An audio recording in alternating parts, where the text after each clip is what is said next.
Here's how you use the VLOOKUP function in Excel. Let's say we have a list of employees with their job in the second column. We want to look up in this list for the job of a specific employee.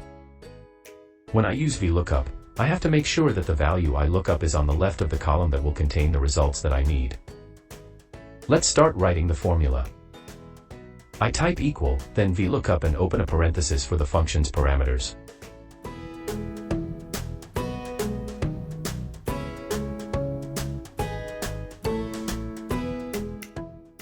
The first parameter is the value I look up. In this case, the value is Dwight in B12. I click on B12 to add the parameter, then I type a comma. The second parameter is the table that contains the lookup value on the left column, and the result I need on any column to the right of it. I select the table and type a comma. The third parameter is the column index number. It represents the column number where I'll expect the result. I have two columns in this table. The result is in the second column. I type 2, followed by a comma. The last parameter is a true-false parameter. This will indicate if I am looking for an exact match. In this case, I am.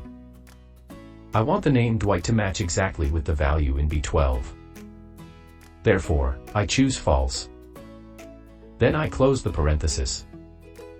Let's summarize. I am looking for the value from B12 in the table from columns D to E. I want the result from the second column and I want an exact match.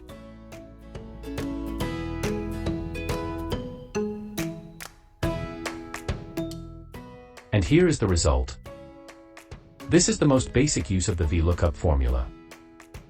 Thank you for watching.